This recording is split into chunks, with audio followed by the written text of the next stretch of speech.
What a perfect storm of ideas that have recently come together in this world. If you missed it, I highly recommend that you go and watch the stream that concluded a few minutes ago.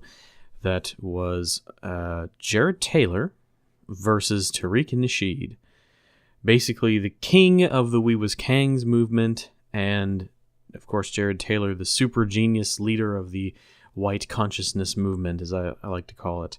And it took place on Baked Alaska's YouTube channel, and it was hilarious. One of the funniest things I've seen this month, maybe even the funniest thing to happen in 2018 so far.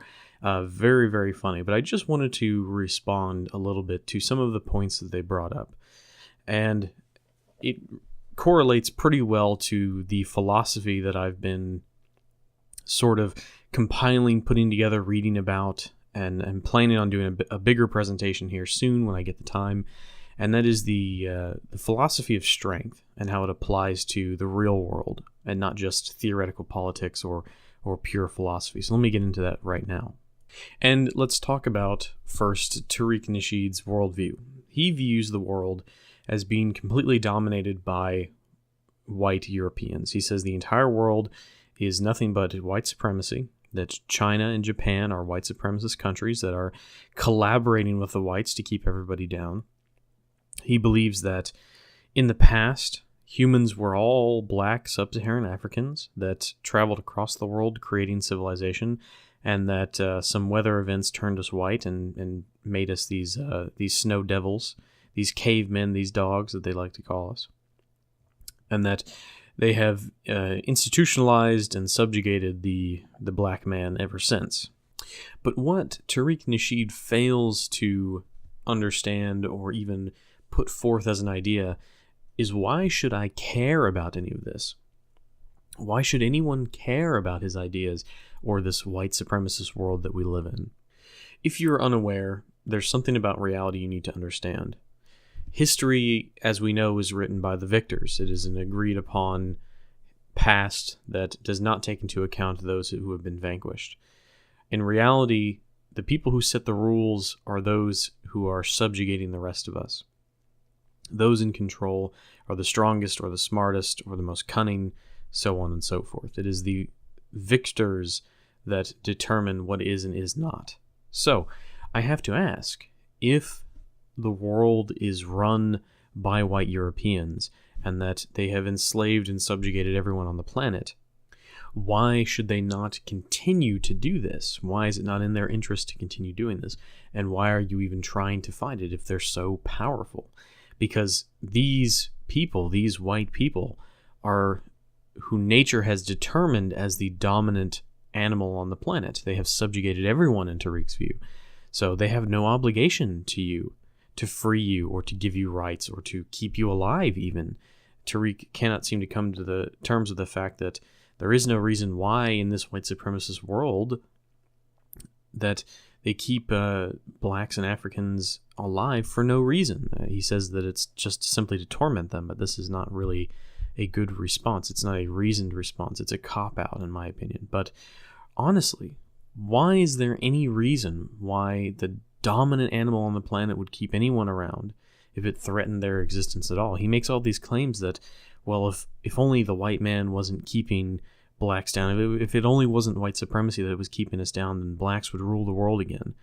Well, that doesn't really matter, because apparently you are being subjugated right now, which means you are lesser in nature's eyes. It means that you are meant to be conquered, that you are meant to die out, that only the strongest in nature can survive. So why should I care about this at all? Why should I care about your subjugation if this is true? If blacks have been subjugated by whites and their so-called puppet slaves, Asians, why should they be let free? Why should they be unsubjugated by those who are their superiors, in his view? It doesn't make any sense. Nature has deemed us the higher being, according to Tariq, and that we have dominated the world. We have no reason to stop. There's no moral justification that Tariq has laid out for me to care about this. Why should the lion care what the sheep think? it's not in the lion's interest, and frankly, I wouldn't care either. Even if we were controlling the world, I wouldn't care. It'd be in my best interest to keep everybody down. So this is a ridiculous viewpoint, and I'll tell you where it comes from. Tariq and many black or African nationalists, he says he isn't one, but he obviously is one, believe that their futures have been stolen from them by whites and in some cases by Asians. The problem is that they have never had any type of future. And subconsciously, I think these African nationalists know this, that Africa has never produced anything of value whatsoever until the Arabs and the Europeans and the Asians showed them how to cultivate. I mean, as far as I know, there are many civilizations in Africa that never developed past the Stone Age. They have no working metallurgy. They have very basic scrap iron tools, and that's about it. That was until the outside world came in and showed them how to evolve into the next generation. So obviously there is some jealousy going on here. There is this innate sense of, my ancestors never created anything.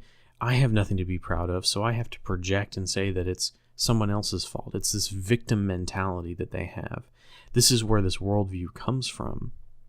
And essentially, according to his own philosophy, Tariq Nasheed is the biggest white supremacist on the planet. He believes all these things are capable, that the white man is so powerful and so strong and so dominant.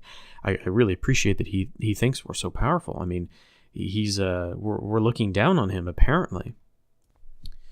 So it's very telling, this We Was Kangs movement, this taking credit for civilizations that are obviously not sub-Saharan African. You know, we was Chinese, we was European, we was Africans, or Egyptians, sorry. We was South Americans, we was Inuits, all this other shit. It doesn't make any sense, and it comes from a place of weakness. They know deep down inside, subconsciously, that they're not worth very much, that their societies have never produced anything of value without outside influence. They know this, and this insecurity is simply reflected on their ideology that they have. So, of course, they're not going to admit to this, but all in all, I have a simple question for Tariq, just according to what the topic of this debate. Why should I care?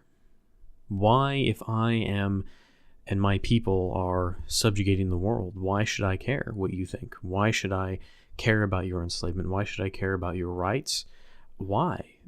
Come up with a moral argument for this, at least. At least tell me why I should give a shit about the supposed people who are lesser than me, who are slaves, who are subjugated by me. At least tell me why I should care, and maybe I'll start thinking about it, but he has yet to do so. And that's about it, all I have to say on this conversation. There's a lot more content coming up. As I've said before, if you want to reach me, you can find me on Twitter, or you can reach me at the Politics Discord. I've had some requests for videos, so those will be coming out within the next couple of days. I look forward to researching and doing those topics.